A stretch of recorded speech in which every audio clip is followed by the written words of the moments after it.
Hey everyone, it's Kerry Jeffrey here from Emotional Autoimmunity.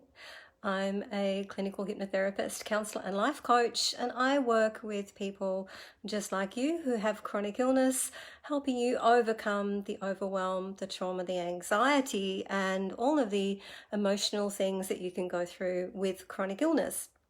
And I wanted to pop in here today with you and share about the three most damaging forms of disbelief that you can face or deal with when you've got chronic illness. So let's go through those in order. So, number one is medical disbelief or medical gaslighting.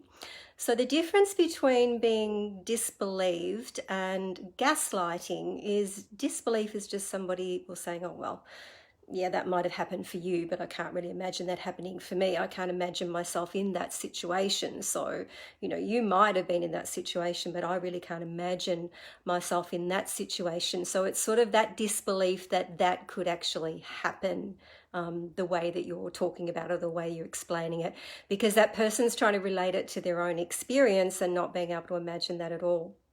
Now, the second kind of disbelief which you experience with chronic illness, and this is the worst one, in my opinion, is medical gaslighting. So the difference between normal disbelief, which is a doctor basically saying, well, okay, I hear you saying that, but the test results are saying something else. What a lot of people experience is gaslighting, which is saying you can't be feeling that.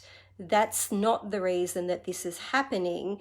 You're not looking at the real reason, which is probably you're depressed or probably you're a mother of young children, and it's a normal part of aging. So they're taking your experience, like your lived experience, where you are saying very clearly, this is not normal. I am feeling levels of exhaustion that are not normal for me. I know there's something wrong with me, and they're saying, no, there is not. There is not anything wrong with you.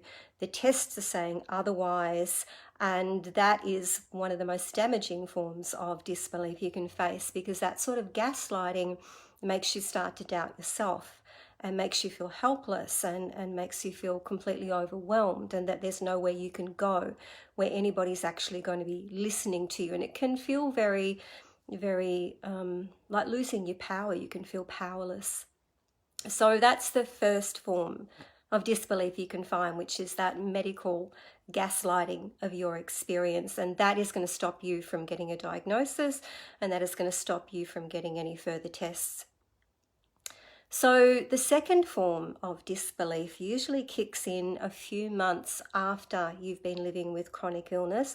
And this sort of disbelief, and I did a post about this morning about with an image that says chronic illness is not an excuse, it's your lived reality, is that people understand that you've got this disease, but the idea that it can consistently keep going on and on and on, right, the chronic part, they have difficulty understanding that, because the only model they've got is you get sick or you get better, or you get sick and you die, or you get disabled either from birth or from accident. So they can't really relate to it. So when you keep saying consistently things like, no, I won't be able to do that, or yes, I can go on that hike, but I will only be able to walk the first couple of miles, then they start to get into this disbelief, like it doesn't make sense to them. Like, how can you still be sick?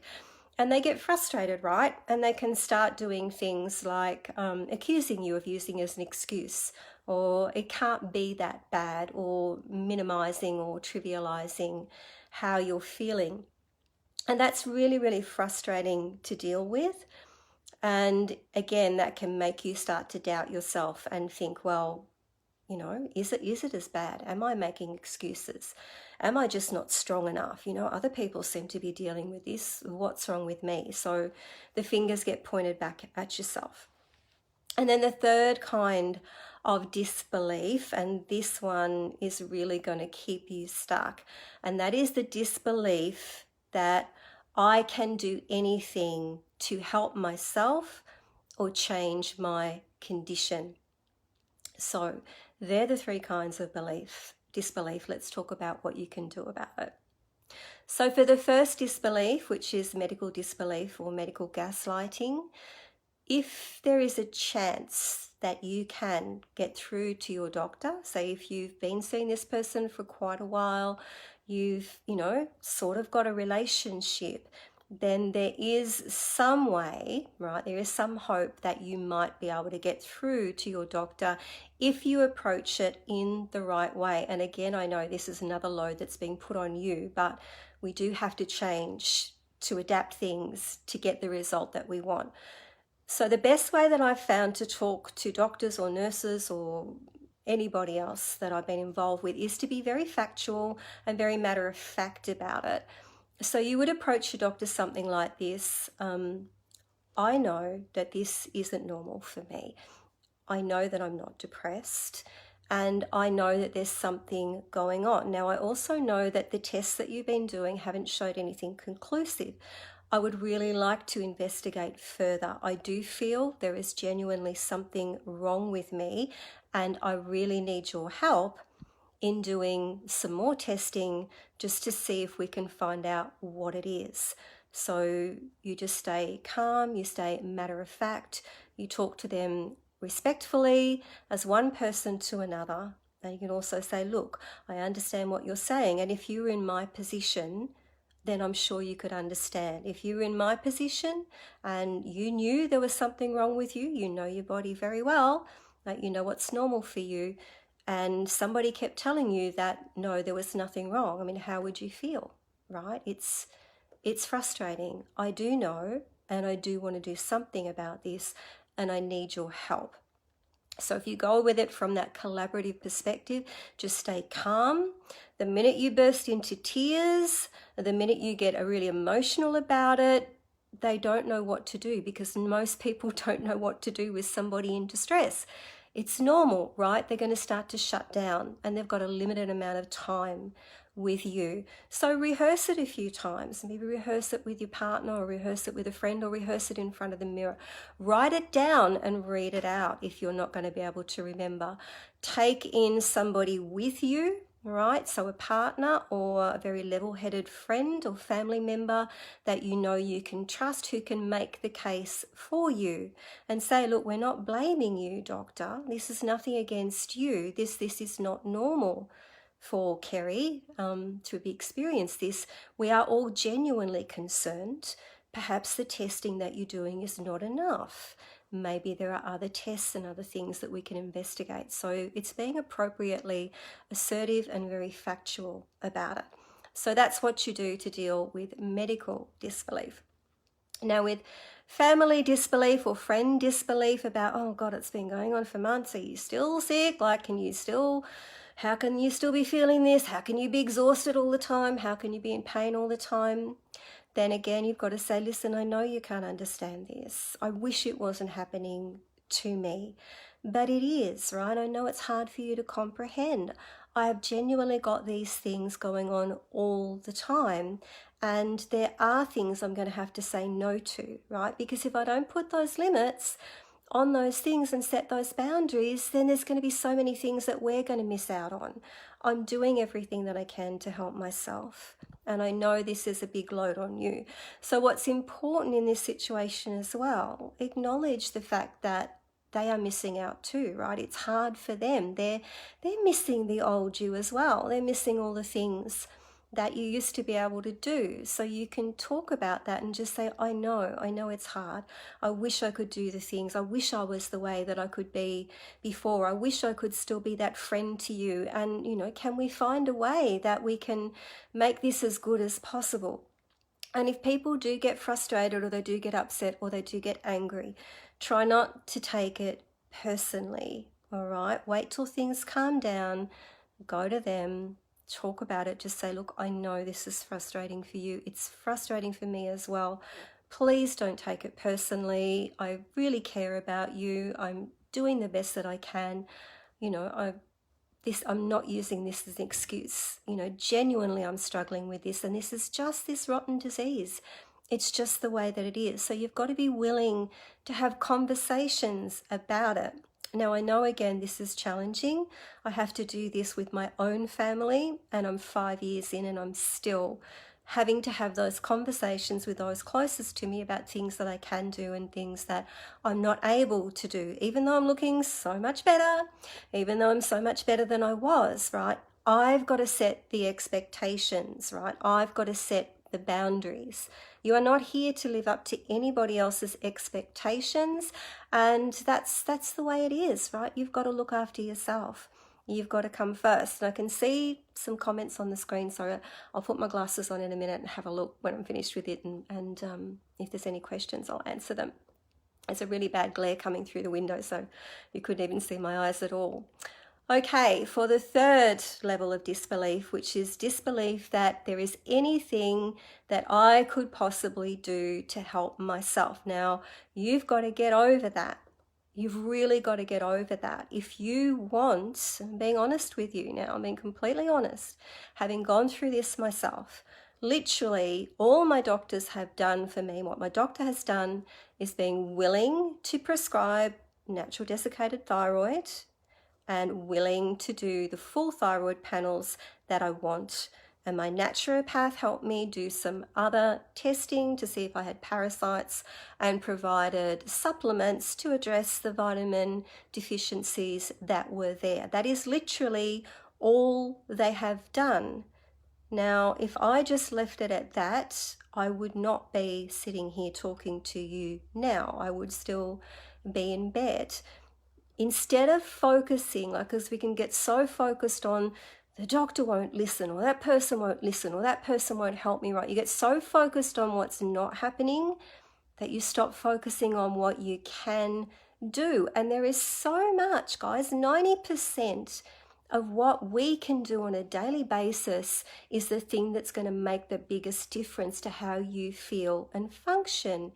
You are relatively in control of what time you go to bed, and learning new skills to help you deal with stress, and looking at the toxins in your household and environment and switching over products, and learning how to set more boundaries, and learning to rest when you can, and dealing with any trauma or relationship issues or toxic people, or changing and experimenting with the foods that you eat and the things that you drink. Because when you've got chronic illness, because there is no cure at the moment, and because there is no one expert, right? I'm not an expert.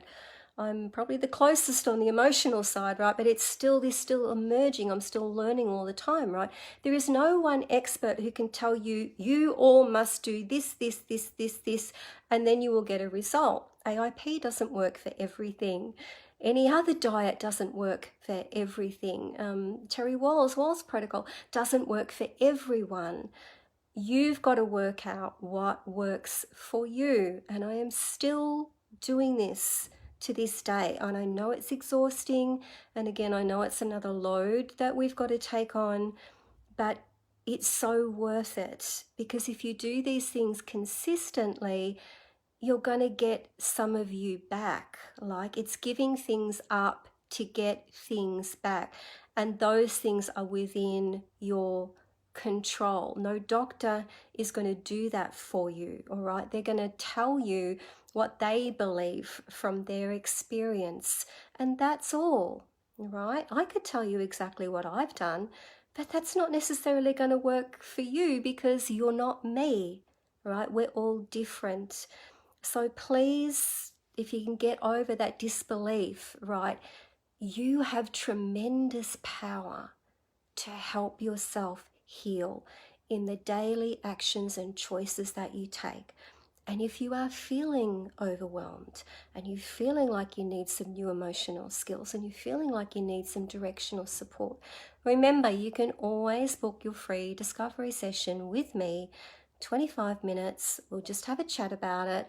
I'll tell you about if I think I can help you. I'll tell you how I would help you if you chose to work with me. I will tell you which program will best suit you, and I will tell you what my fees are in Australian dollars and how you can pay. And then I will invite you to go away.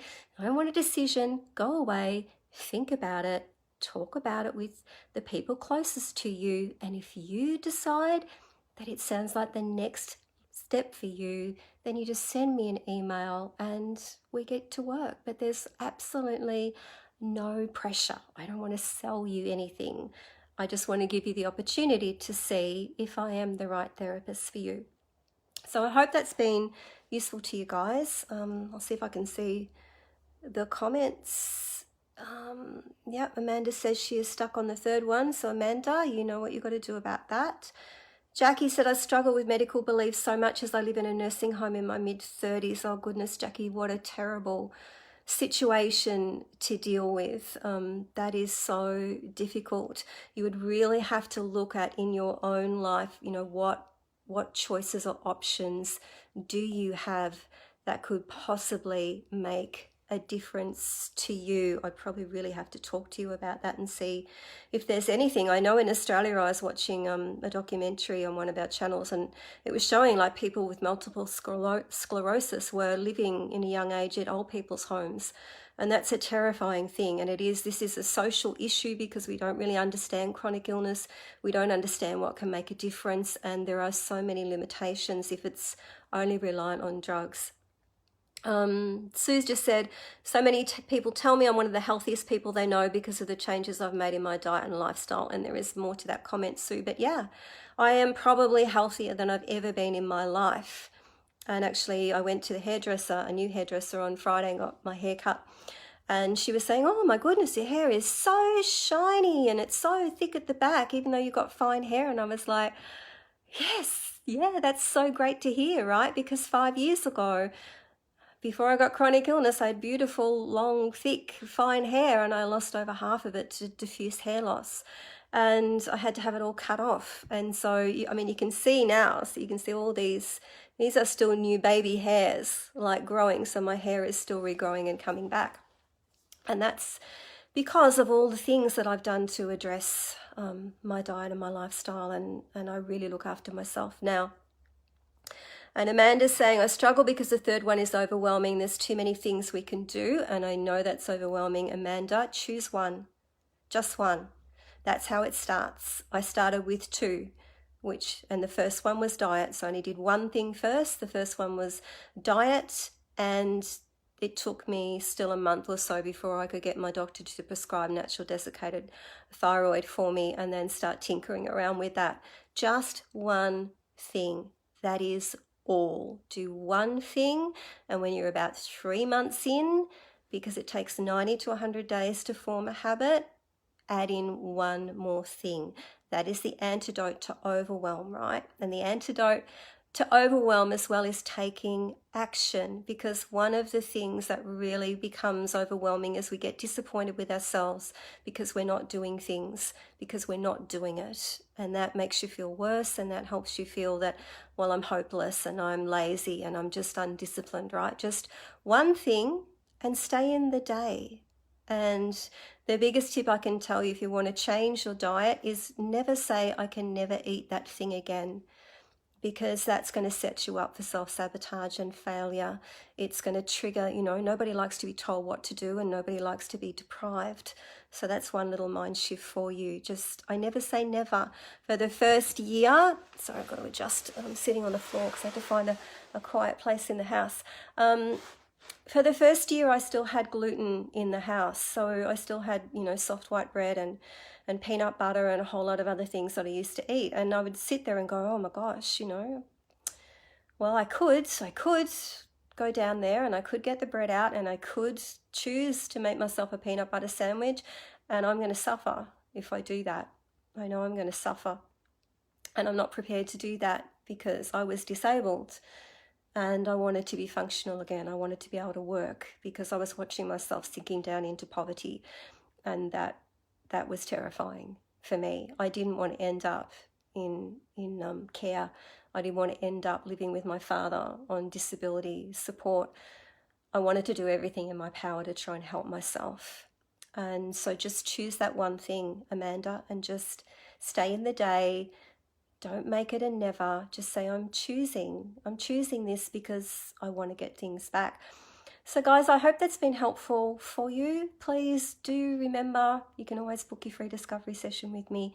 Let's talk about, whether I can help you, because having support makes all the difference in the world. Just having somebody to cheer you on and encourage you and show you where you're stuck and get you back connected to that one thing that you can do that's going to make a difference.